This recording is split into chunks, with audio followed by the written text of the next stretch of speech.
You are listening to the Astrocast.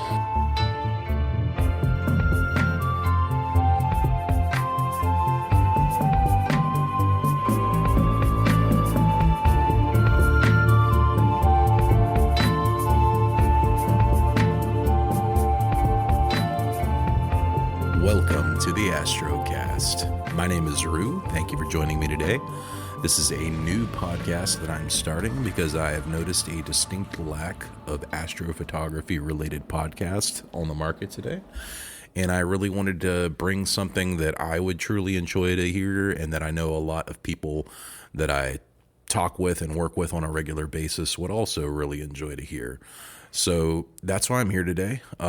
Just to give you my background, I'm a big fan of the Jodcast. I used to listen to that, every episode that came out, but about a year ago, they stopped recording, and all I could find online was, 5 or 10 minute quick podcast telling you about what was in the night sky for any given week. And while I love those, they weren't scratching the itch that I was going for, and nothing was. So here I am, and I've decided to make my own. So thanks for joining me. Let's go ahead and get started. So what's the plan in this podcast? What are we going to talk about? Well, I got a few different ideas for things that I think people would enjoy talking about and listening to. I'm hoping to do this on a weekly basis, first of all. So I'm planning on doing a weekly release of episodes. So if that's something you might be interested in, please go ahead and subscribe to the podcast and feel free to share it with anyone that you know that may have a similar interest. As far as myself, my name is Christopher Page, but I do go by Rue, and that's how you will hear me referred to more than likely all the time in this show. I am from Charlotte, North Carolina, originally. Actually, one of the few locals from Charlotte, North Carolina. I've been born and raised here. I grew up out in the country in a town called Mint Hill, just outside of Charlotte. Very dark skies out there when I was a little boy. Unfortunately, I did not really think to look up. I can remember some incredible sights from my childhood, though, in the sky nonetheless. I was witness to the incredible 2001 Leonids meteor storm out in those same Bortle 3 sites. Nowadays, it's a Bortle 5, borderline 6, depending on where you are in that part of town. But again, I grew up there, so from very early on, I had a immense interest in the night sky. And like I'm sure many of you, when the pandemic happened and I wasn't able to get out as often and, needed to spend more time at home or by myself or with my wife for that matter, that's when I started to really get into astronomy. I can't remember exactly what I stumbled across. I had been into photography for quite some time. I actually had bought my wife a Canon Rebel T5 as a Christmas gift one year. And she wasn't really that big into it as much as I'd hoped she would be. And I occasionally would take photos of things here and there. I remember taking a few lunar shots early on and looking at them and being like, wow, this is really cool. But I didn't really get into the hobby until about, 2020, after the pandemic started. I went online and started searching and found astrophotography and just was blown away by how cool it was. So, of course, I ran out immediately and bought the wrong telescope, which is, a great mistake that a lot of new astronomers make. And maybe perhaps we can prevent just one person from making that same mistake by listening to this podcast. So the first topic that I am planning on covering today is going to be what is a great setup for a first-time astrophotographer. So there are a whole lot of people that are new to this hobby nowadays, and I just thought it would be a good topic to cover. There's lots of videos on YouTube, but I know that there's some folks who just don't like watching YouTube. So perhaps one person will hear this and it will help them out. So that's what we're going to cover. Thanks for tuning in. I'll be right back with you and we'll get started.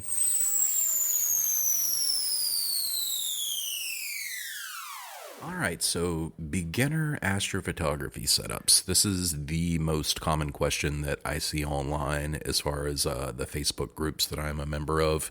You see a lot of people out there taking, long exposure photos with their iPhones or their Google Pixels or whatever they have their hands on. And the next logical question if you get, Andromeda or the Orion Nebula in a shot, is where do I go from here? So there's two different routes that we're going to talk about that you can take. One that I'm a big fan of, and one that I am not such a big fan of. But it's not necessarily about what I think is right and wrong. But I just want to give people all their available options. So there's two different categories that we're going to start by discussing. The first category, which I will admit will be briefer. I'm not going to dive quite as deep on this because it's not my recommended category, but I still want to give all options, is going to be smart telescopes. So these are newer telescopes that haven't been on the market quite as long, but they basically fully integrate every tool that you need into one low price package that can kind of do it all as far as, tracking the night sky, taking the long exposure photos, stacking them together. Everything that you absolutely, need to do is combined into one package that is, at a very affordable price when compared to building your own custom rig for astrophotography. Now, the caveat there is that the quality is not nearly as good as what you would get with even a lower cost astrophotography rig. Can you get really cool pictures that you can post to Instagram or Facebook and share with your family and friends? Absolutely, you can do that.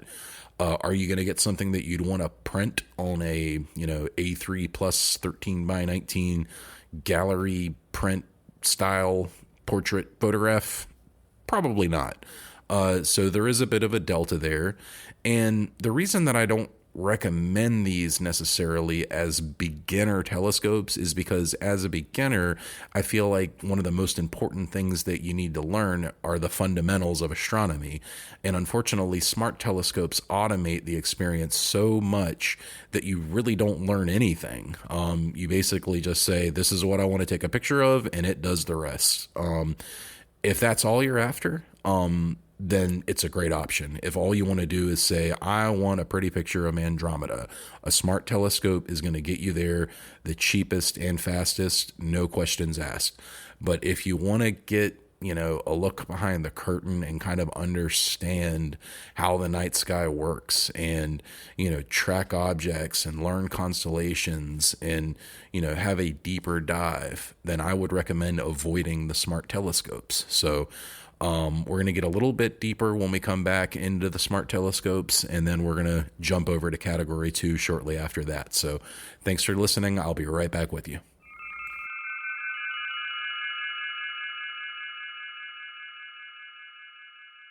Welcome back to the Astrocast. This is Rue. Thanks for listening. Now we're going to get back into smart telescopes.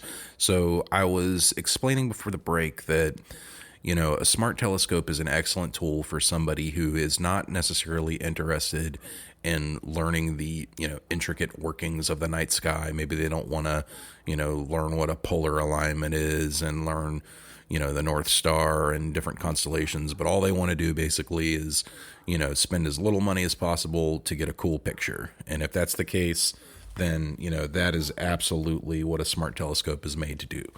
So with that being said, I'm going to make one recommendation for smart telescopes, because right now in the market as it exists today, I think there really is only one choice that is worth making, and that's going to be the ZWO C-Star S50 smart telescope.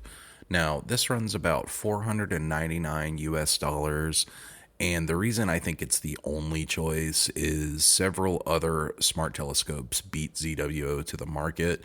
However, they're all much more expensive, and honestly, the software that ZWO makes, which is a whole different topic, is just so user friendly that I couldn't really recommend a more expensive smart telescope that can't do the job quite as well as the S50. I have not gotten hands-on with one of these devices yet, but I have watched many reviews online. I've watched Quiv the Lazy Geek. He's done extensive reviews on it, as well as some others, like I think Astro Backyard did a video as well. I think for what it is, it's a really great scope, and I love the fact that its barrier to entry is so low, because I do think that there is a little bit of a price. I don't think there is definitely a price issue with astrophotography in terms of it not being accessible to the masses because it is so expensive.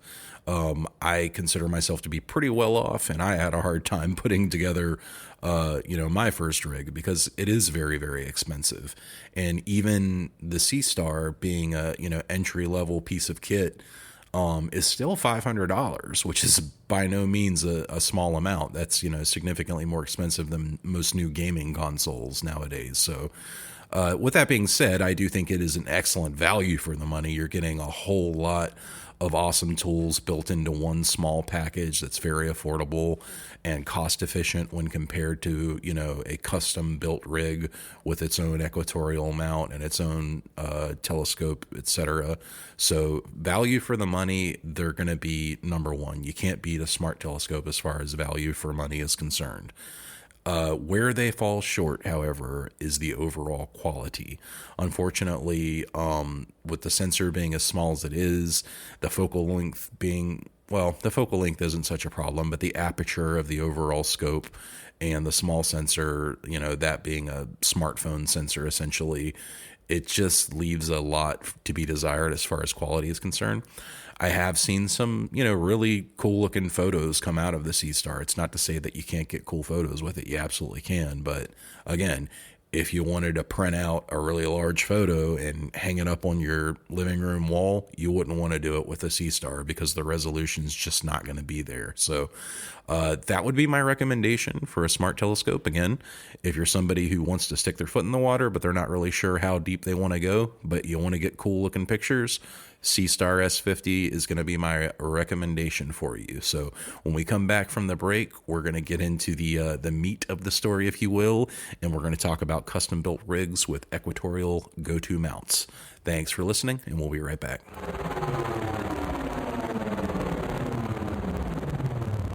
And welcome back to the Astrocast. I'm your host, Drew, and we are talking about beginner setups for astrophotography. Prior to the break, we were covering the Sea Star S50, which is a smart telescope from the company ZWO, which has really stormed onto the scene in the last few years with all of their pretty cool products. They do, it's a divisive company. It seems like it's a love it or hate it situation with most people. You're either in the camp of, I love Nina or XYZ Linux program, or I love ASI Air. And I'm in the latter group, but I have used Nina quite a bit extensively. After I got my ASI Air, though, I will admit I haven't been using Nina as much. In the future, when I build my observatory, I am absolutely going to have Nina run it, and I will not be using the ASI Air. But for my current setup, which is basically moving my rig from the garage out into the front yard and occasionally down to the observatory here, the ASI Air is just so convenient that that's what I go for. So with that being said, though, let's go ahead and start talking about a homemade custom astrophotography rig and what is needed to build one. So when someone tells you about their rig, they're referring to a combination of various, astrophotography tools that we put together to make a rig. You hear the term rig thrown around with, PCs a lot. People build their rigs, and that's their computer. Well, us astronomers build our astrophotography rigs, and they are extremely customizable. So, whatever you're into as far as astronomy is concerned, really the sky's the limit as far as what you want, colors, parts, size of telescope. You can spend very little or you can spend a lot on almost any of these tools that goes into making a rig. But I figured I would start today with just a simple beginner's rig, what goes into it, how much it costs roughly, and what kind of results you could expect to get out of such of a rig. So the first thing that anyone will tell you is the mount is the most important thing about your rig. And this is 100% true. This is not opinion, it's subjective.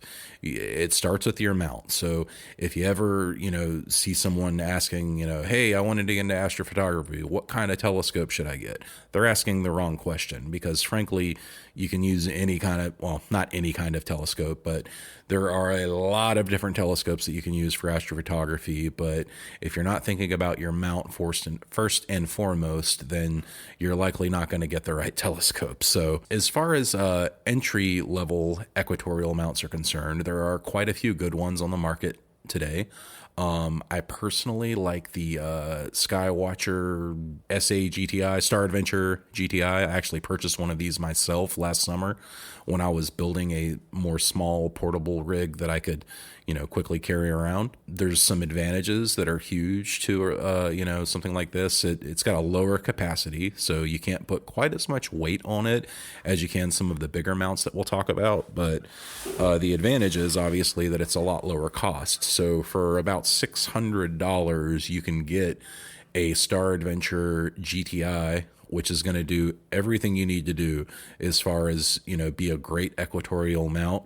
And let me just explain briefly what an equatorial mount is. So equatorial mount is the type of tripod mount, if you will, that our telescopes sit on. And there are two different types that are used in astronomy, actually more than two, but for our purposes, we're going to talk about the alt-az mount and the equatorial mount. So an alt-az mount is, simply put, a directional mount. You can go up, down, left, and right with it. This is great for visual use. So if you wanted to just look through an eyepiece and, look at the planets and that sort of thing, an alt-az mount is great because you don't need for the mount to rotate in the same way that the Earth rotates to track objects. You don't have to worry about that because you're just looking at the object with your eye. You're not taking a long photography exposure of the object. Whereas an equatorial mount rides on two different axes. You have your right ascension axis and then your declination axis. And the most important of the two is that right ascension axis. And what that does is it actually allows your telescope to rotate in the exact same motion that our planet rotates. And in this way, we can actually track the night sky with that mount.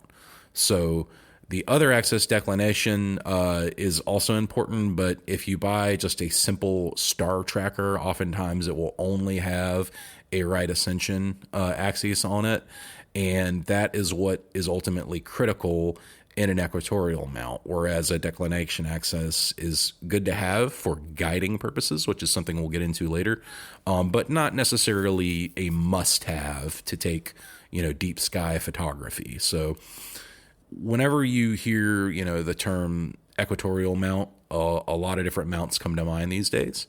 I personally own two equatorial mounts. I own the aforementioned Star Adventure GTI, and then I also own an iOptron CEM26. Now, price-wise, they're going to vary quite a bit. The lower end is going to be like your star tracker. So you can get one of those for $300 or $400. They're very simple. They're great if you just want to put a camera on it on a decent tripod and take 30-second to sometimes as high as 2 or 3 minutes, depending on your polar alignment exposures. But generally, a shorter length exposure, like 30 seconds with a star tracker, all the way up to your actual equatorial go-to mounts, which will start on the low end with a Star Adventure GTI. That's about $600 with a tripod, and then you can go up to 1,000, 2,000, 3,000, even 10,000 and more for your equatorial mount, depending on how much of a payload you require. The most popular equatorial mounts on the market today are likely ZWO's AM3 and AM5 mounts. These are relatively new. They are what's called a harmonic drive mount, so they do not require a counterweight to balance your scope, and you don't have to actually manually balance your scope, as in moving it up and down on the declination axis, and moving a counterweight up and down on the right ascension axis to get everything perfectly balanced. So if I were new in building a rig, what I would absolutely recommend would probably be the AM3 or the AM5 if the money were available. If it weren't, and I wanted to start smaller and with a lower budget, I would go for a Star Adventure GTI. If I was somewhere in the middle of the two, I didn't necessarily have the $2,500 or whatever the AM5 is going for, but I wanted something that could handle a little more weight than the 11 pounds that the GTI is capable of. I would probably recommend looking into something like an HEQ5 Pro, I believe it is, or what I have, which is a CEM26. I personally love the CEM26. I think it's been an excellent mount. I believe I paid around $1,500 for it, and that was with the tripod. And I've heard people say Ioptron makes low quality stuff, but honestly, the CM26 is so well built, and I've been kind of blown away with the quality of it. It's super silent. It's buttery smooth when the axes are unlocked. So some people actually have trouble balancing it because it's so smooth and frictionless, which is something I learned about more recently, because I just figured all mounts were like that until I got my GTI, and it was super tight when I was rotating that right ascension axis. But anyway, so different mounts. You have to have an equatorial mount. If I was, $700, that Star Adventure GTI, $1,500 CEM26, $2,500 AM5. For a few hundred less, you can get the AM3. It's got a lower payload capacity. I don't know why anyone would buy the AM3, because for like $300 more, you can get the AM5, and it's just so much more capable. So I don't know why people buy those, if they do. But that would probably be my recommendation. Now, you can always buy a used equatorial mount. I have not purchased a used equatorial mount in the past, so I'm not going to speak to that. However, if that's something that you wanted to look into, you could certainly go on many different websites that sell used equipment. I can heartily endorse Cloudy Nights, which is an awesome website for astrophotography and astronomy alike. They have a really great classified section where, people sell their gear, and you can see if they've sold to someone before and check their rating and those sorts of things. I have purchased something myself on Cloudy Nights before, and I was very successful in doing that. So if you're looking for used gear, I would say check them out. I believe High Point Scientific also does some excellent used gear as well, but probably not as much of a selection as a classified section has. And we will have to get into stores too, because, a lot of new people will go on Amazon or eBay, God forbid, looking for telescopes, and that is not where you want to shop when it comes to shopping for gear. So when we come back from the break, we're going to talk about where you could purchase one of those three mounts that we talked about, and then we'll head on into telescopes after that. So thanks for listening. I'm Rue. You're listening to the Astrocast, and we'll be right back.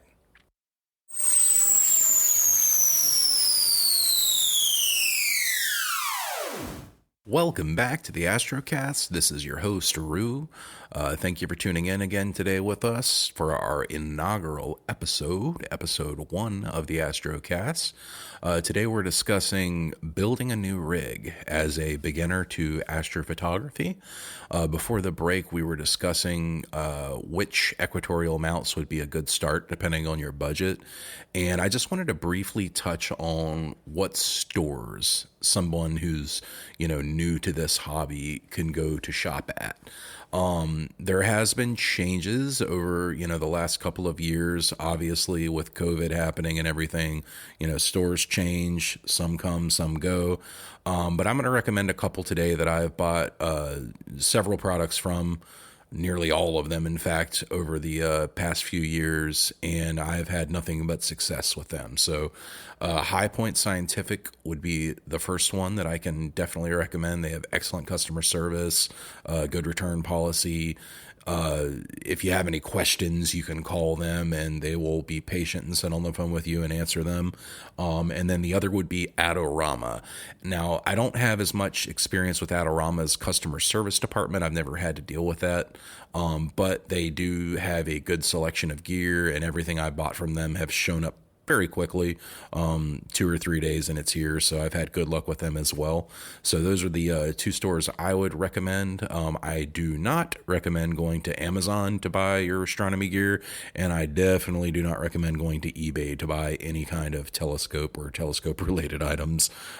Do not waste your money. It's not worth it. You're going to see these budget brand Chinese knockoff telescopes that are just no good.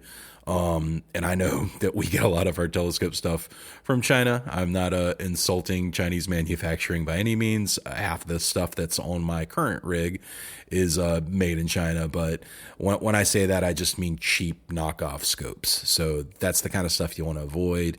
If you don't shop on Amazon or eBay, you will avoid that. So I don't think I've seen any products on High Point Scientific that I wouldn't recommend to somebody.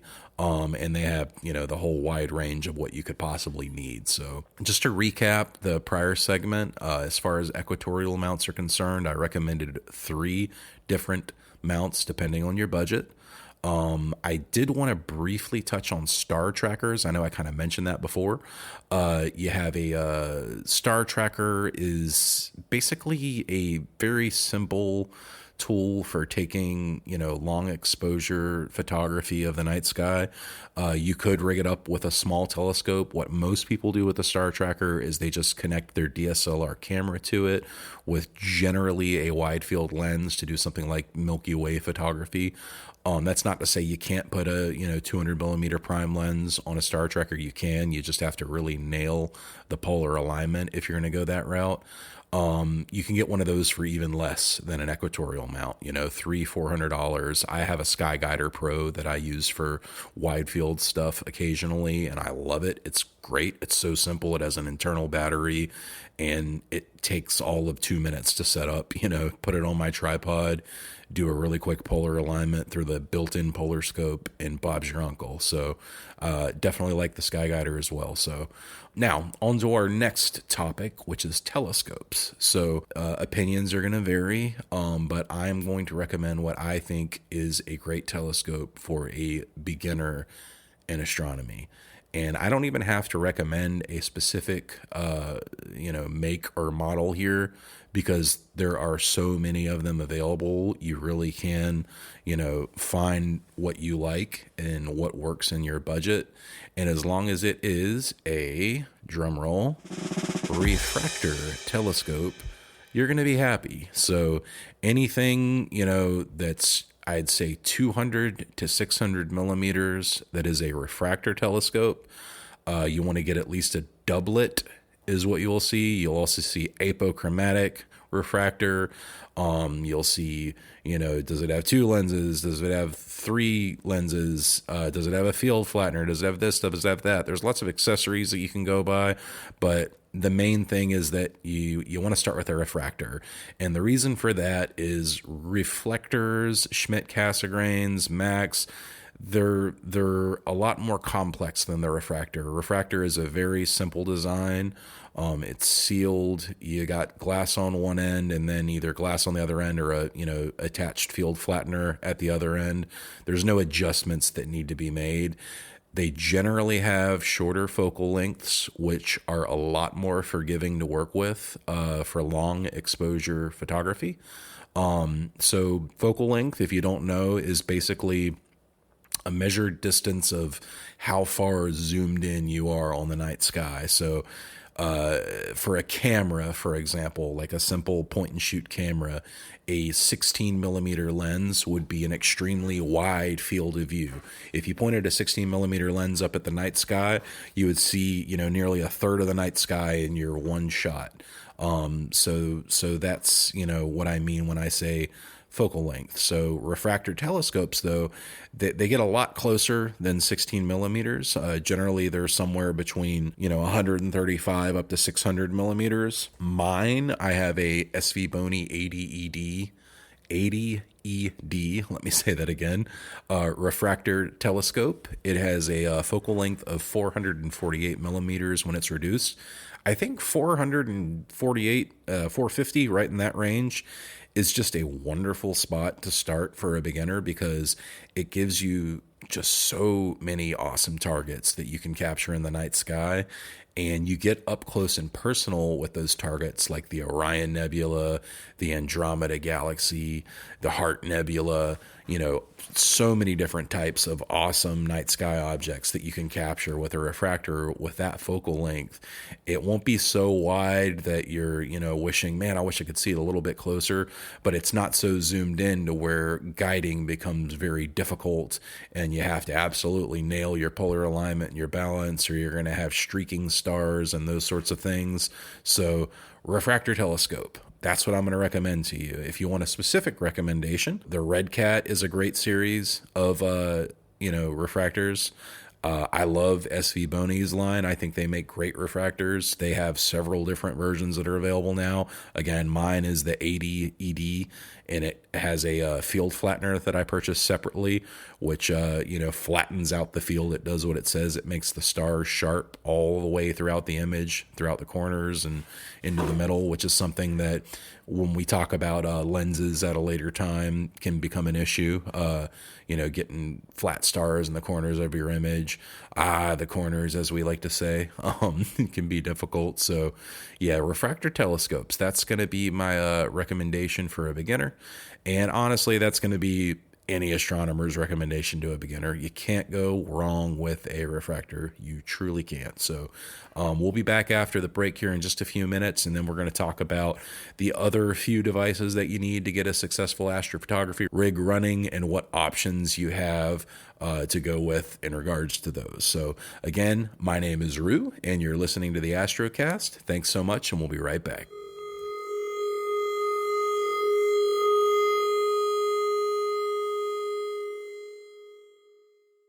All right, so you've picked out an equatorial mount. You've picked out a telescope. Are you done yet? No, you are not. Unless you just want to put an eyepiece in that telescope and look at the moon or Jupiter, you're not really done yet. You need a camera. You absolutely need a camera. So you're also going to need something that you can capture all these things with. A computer is what you're going to need. Yeah, I got a lot of different options for what kind of computer you want to use. Do you want to use a laptop computer that you can, bring with you outside and set up beside your telescope and just plug everything into it? Do you want to get a small Raspberry Pi style device that will, mount up on the side of your tripod and stream everything to your phone? Do you want to maybe get a portable PC that you can, mount to your tripod perhaps, and then use your tablet or computer inside the house to monitor everything from? You have lots of different options that you can go with in this regard. So before we get into the computers too deep, though, let's talk about cameras. As far as options for getting started with astrophotography and cameras are concerned, you got a couple of different routes that you can go. DSLRs are still very popular to this day, although I'm finding it harder to recommend DSLRs as a starting medium for someone that wants to actually build an astrophotography rig. Now, the exception there is if you already own a DSLR camera. If you already own one, then you should absolutely be using that to learn the ins and outs of how this hobby works. And then, if you end up getting really into it and you get to the limitations of, not having a cooled camera, then maybe you step up to a cooled camera for astrophotography. And when I say cooled camera, I mean literally that. They put a fan and a heat sink on the camera because heat makes noise, and we are doing really long exposures over and over and over again, which causes the sensor to heat up, which causes noise, which is the number one enemy of all astrophotographers. We want images that aren't noisy. So most DSLR cameras, unfortunately, like particularly if it's hot in the summertime, they're going to give you a very noisy image. That being said, though, DSLR is a great option, low budget option, or if you already have one to get started with, you can use a simple T adapter to connect it to your telescope, to your refractor that we talked about earlier. or if you don't own a DSLR and maybe you don't quite have the budget yet to go out and buy, a cool astronomy camera quite yet, you could go on Cloudy Nights Classifieds, the Cloudy Nights website that I told you about earlier, and you could buy a used Astro modified Canon Rebel T5i for maybe $200-300, and that will absolutely get you started. So when I say Astro modified, that is an important distinction to make, and I want to briefly touch on what that is and what that means, because you might see it in a lot of different places. And basically what an Astro modified camera has, or doesn't have, rather, would be a more accurate way to put it, that a regular camera does have, is an IR cut sensor. So to Astro modify a camera, basically it involves taking apart the camera and removing an infrared cut sensor that is built on top of the sensor of the camera. So by removing that, you're able to let in a lot more of the red color emissions that come from certain nebula that you'll definitely want to get in your astrophotography shots. So there are people out there who specialize in these surgeries for cameras, if you will. If you're really technically skilled and have very steady hands and know how to follow instructions, you can do it yourself at home. I personally didn't feel comfortable doing it myself, and I'm a very handy person and generally do stuff like that by myself, but I only had one DSLR at the time and I did not have money to replace it if something went wrong. And on top of that, it was a shared family camera, so I wasn't ready to take it apart. So what I did when I got started is I went on the Cloudy Nights forum, and for about $200 I found a used Canon Rebel T3i, which worked great for the first 6 months of my journey. It let me learn all the basics while I was out at a church parking lot learning how to do astrophotography. And then after about 6 months, I upgraded to what my next suggestion will be, which is a cold astronomy camera. Specifically, I went with the ZWO ASI 294 MC Pro, and that is very common for astronomy and astrophotography stuff to have really long, silly sounding names. Don't ask me why they don't just call it something else. I know the sensor type is generally in the name of the product. In this case, I think a Z294 sensor or whatever it's called from Sony is what's used. But it was a great camera. It was within my budget. I think I paid right at about $1,000 for it when it was brand new. And it's a one-shot color camera, which is a big distinction to make. You can also get a mono astronomy camera. I am not going to recommend that for a beginner because I don't think it's a good idea for a brand new beginner to start with a mono camera for a multitude of reasons that we can get into at a later time. But that one-shot color camera is going to give you a much better image, generally speaking, than most DSLRs will, because it is a cooled sensor and therefore is going to have significantly less noise than the DSLR will. So to recap, for your camera, what you're going to want is either a DSLR. I would recommend that if you already have one, go ahead and use that. Your existing camera, it makes sense to use it. If you don't, I would recommend buying a dedicated cooled astronomy camera. You are going to spend $800 to $1,500, even as high as $2,000 or $3,000 if you want to. With astrophotography, the sky's the limit. If you're willing to spend it, someone probably makes it for that much.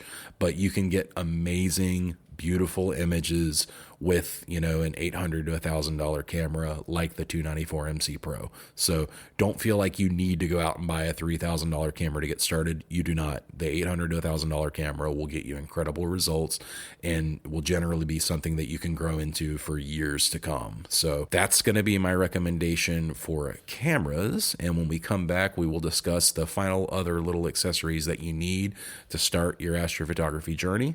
My name is Rue. You're listening to the Astrocast. Thanks again, and we'll be right back.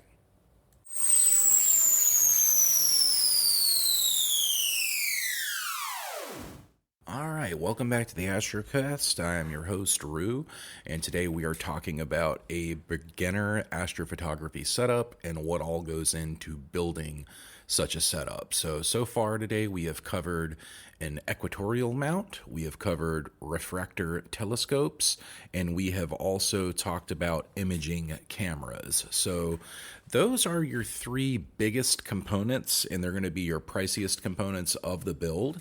But there are still several things left that if you want to have a really nice build, you'll want to go ahead and get. I'm going to cover what I consider to be mandatory, and then I'm going to throw in a few optional parts at the end as well. So, starting off, one thing I would highly recommend that technically is not necessary is going to be a guiding system.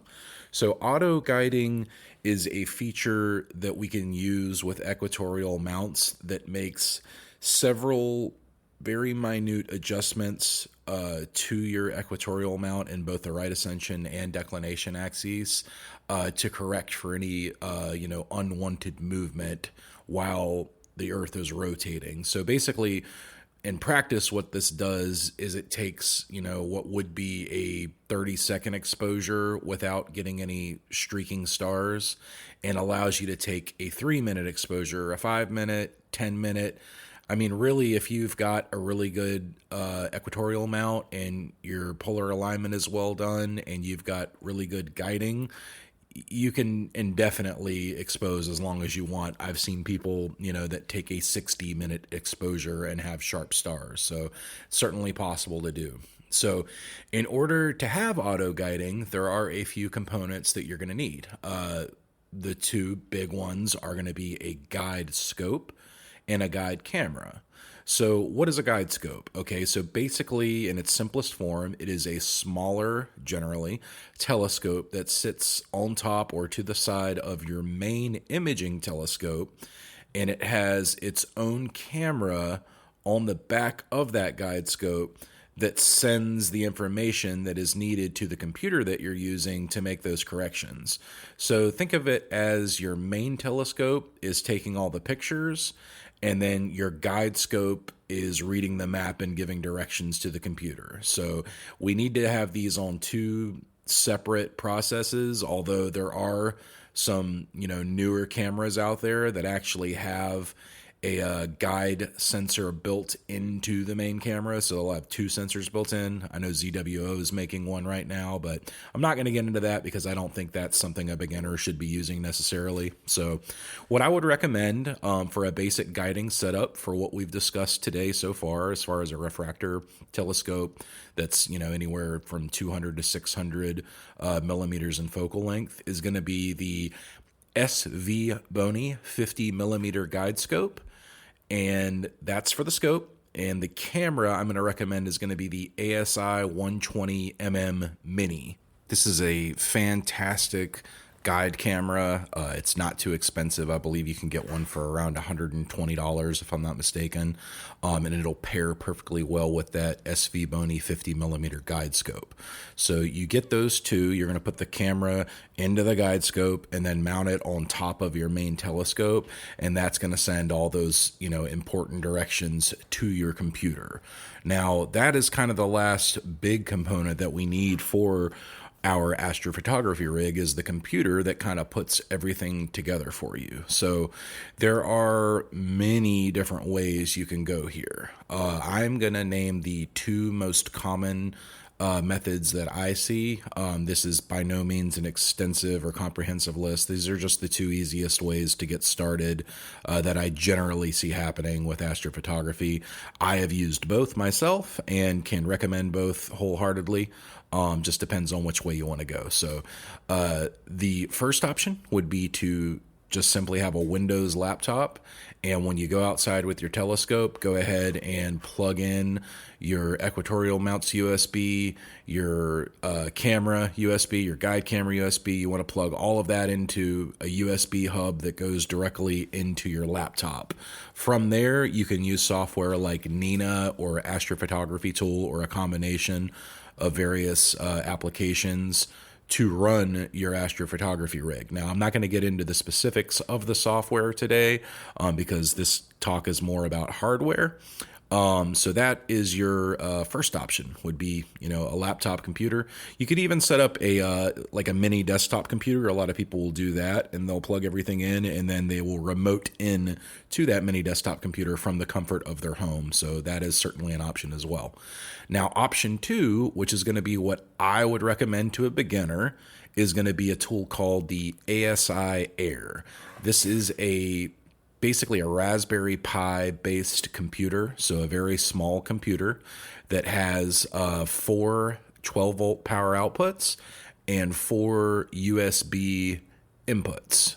Depending on which model you get, they could be USB 2.0 or 3.0 or a mix of both.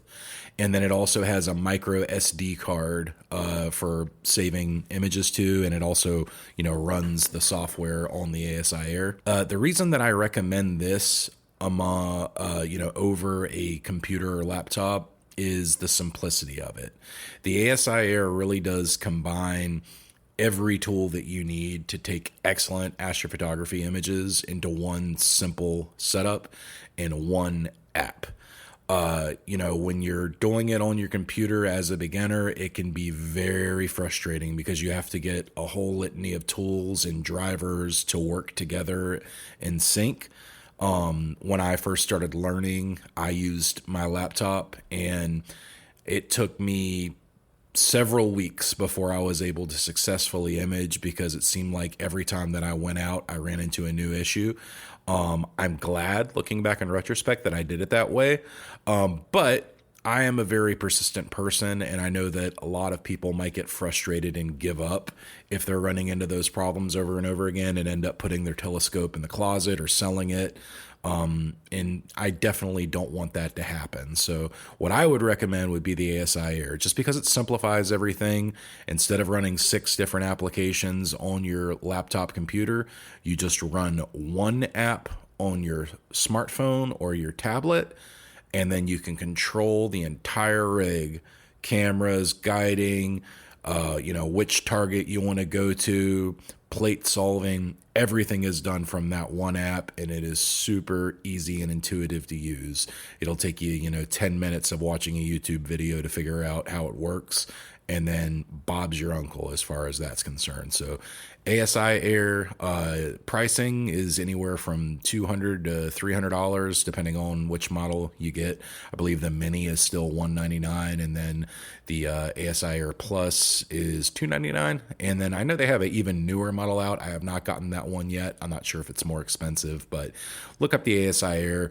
You can get those at I believe High Point Scientific sells them, if I'm not mistaken.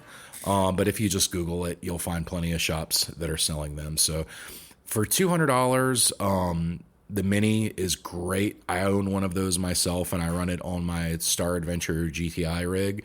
I don't really see any big downsides between the Mini and the regular ASI Air. I save everything to a USB flash stick, so I don't care that it doesn't have as much internal storage because it's so much quicker for me to just pull out the thumb drive and plug that into my computer when I'm ready to edit my photos. So that's what I would recommend. So all of that said, there are a few little accessories and things that you don't necessarily have to have, but I would highly recommend having. And when we come back from the break, we're going to talk about those.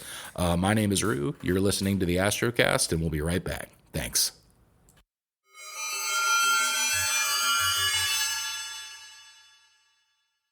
Welcome back to the Astrocast. This is your host, Rue. Today we're talking about a beginner building an astrophotography rig and what all goes into it as far as components are concerned. We have covered equatorial mounts. We have covered the telescope. We've covered imaging camera. We've covered guide camera, guide scope, and computers. Now there are just a few not too expensive pieces left, and you will be off to the races in imaging. So the first thing I want to touch on are dew heaters. So what is a dew heater? A dew heater is basically a piece of cloth that wraps around your telescope where the lens is, and it warms up to a set temperature and stays there. This is important because it prevents your scope from fogging up or getting condensation on it, which can ruin a whole night's imaging. And believe me, it has for me before. So you're definitely going to want a dew heater. When I initially started, I only had one running on my main imaging scope, and it worked quite well, depending on what time of year it was. But then when it started getting cold outside, I started having, issues with fogging up on my guide camera, and that's when I added a second dew heater to the guide scope. So you can get these dew heaters very inexpensive. This is one of the few things I would say you can go on Amazon and buy, because it doesn't make sense to buy high-end astrophotography dew heaters. If you're a beginner and just getting started, it's perfectly fine to get a $20 dew heater off of Amazon, and that's going to get the job done for you. So for that, I would recommend, just go to Amazon, search for dew heater, and I believe the ones I found were about $20. I know SV Boni makes some, and then other companies make them as well. So as long as it's, USB, you can plug it into your ASI Air, or you can plug it in to a surge protector, whatever you prefer, and then just make sure you turn them on. That's something a lot of people forget. They forget to turn on their dew heaters, and then their lens fogs up, and they notice it the next day, and it's a big problem. So that is an excellent recommendation, would be 2 dew heaters, one for the guide scope and one for your main imaging scope. Now, beyond that, there is one other thing that we haven't talked about yet that's going to be just crucial to making sure that you get good images, and that is focusing your telescope. So there are a few different ways that you can go about this. So your telescope's going to come with a built-in focuser, and most refractor telescopes have, pretty nice 10-to-1, I believe they're called, Crayford focusers, that work very well for making fine adjustments and, making sure that you can get really sharp pinpoint stars in your image. But eyeballing these stars is a very difficult thing to do, and most people are not successful when they try to just eyeball it and get the star as small as possible. So with that being said, there are 2 different ways that you can go. There is an inexpensive route, and that would be getting a Batinov mask. And this is essentially like a cap that you put on the end of your telescope, but it has slits cut out in it, and this causes the light to refract when it enters your telescope, and it basically puts an X over every star that you see. So you're going to take a picture with the Batinov mask on, and you're going to focus it until you get it close enough, and then you'll see a cross going over your star. And then once you have that cross evenly spaced across the star to where it's, perfectly symmetrical on both sides, then you know that you're in perfect focus. So Batinov mask, very inexpensive. If you have a 3D printer, you can actually make your own. There are a lot of plans online that you can download for, different size telescopes to make your own Batinov mask.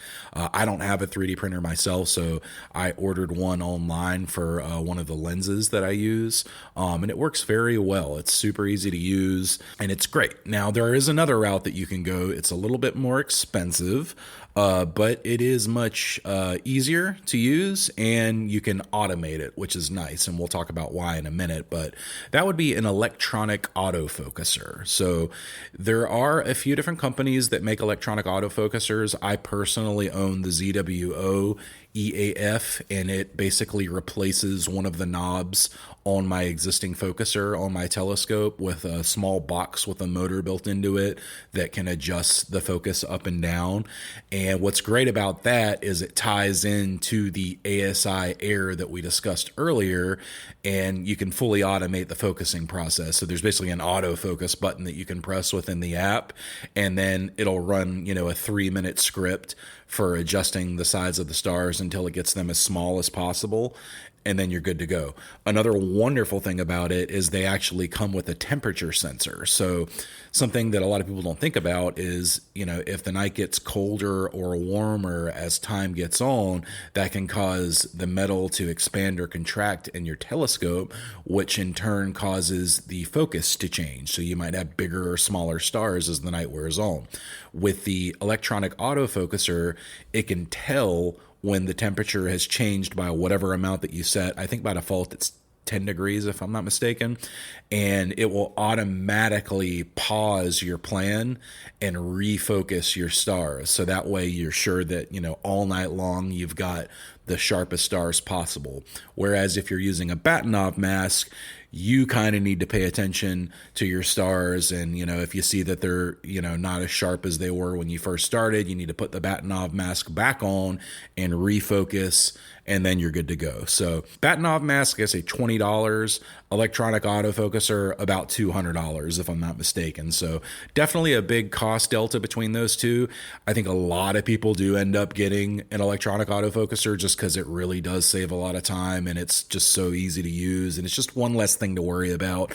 And astrophotography is one of those things where you want to, eliminate as many problems as you can, even if it costs a little bit of money. You just want to simplify things and get it to where all you really have to think about is your art. So that's what I'm going to recommend, would be the electronic autofocuser. If you don't have the money for it, completely understandable.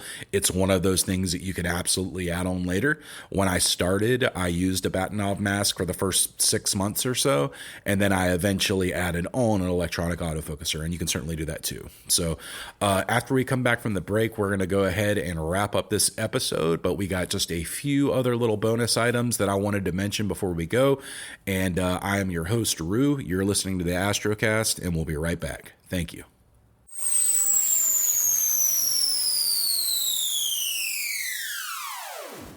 Welcome back to the Astrocast. I am your host, Rue. I really appreciate anyone who has made it this far through our inaugural first episode.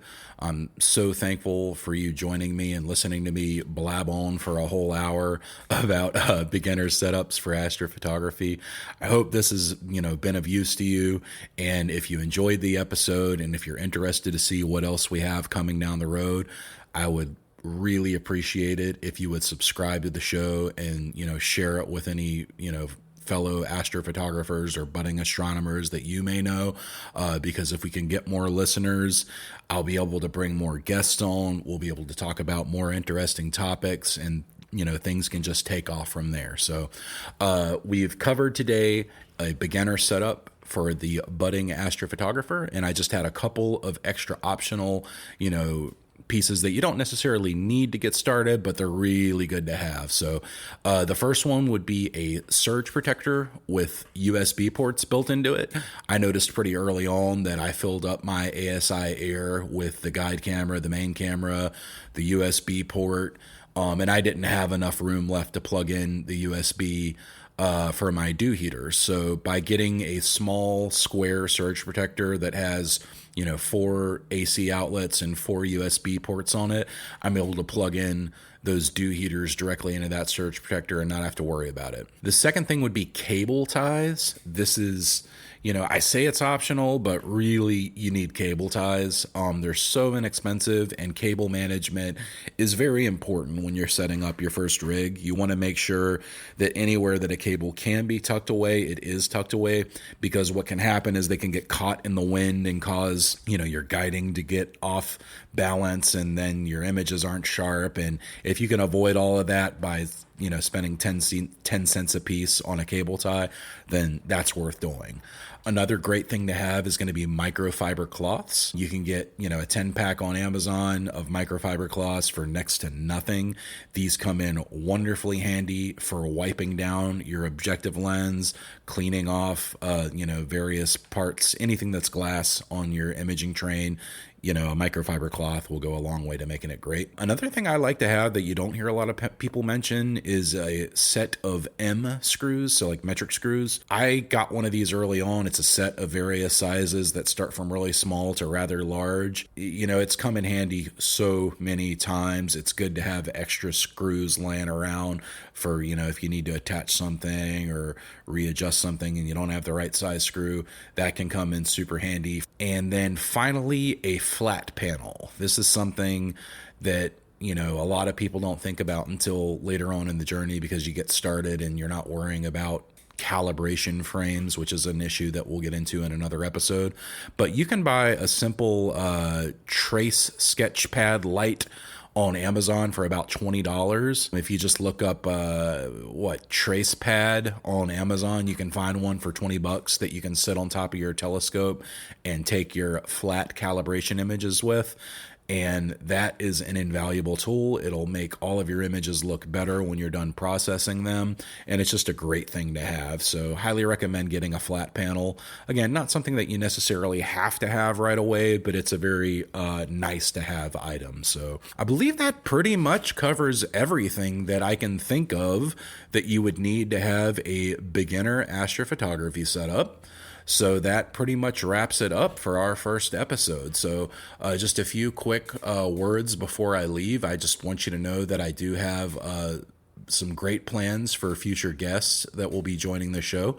I have a lot of friends in the astrophotography community, and I will be knocking on their metaphorical doors to ask if they would like to come and, co-host an episode or two with me.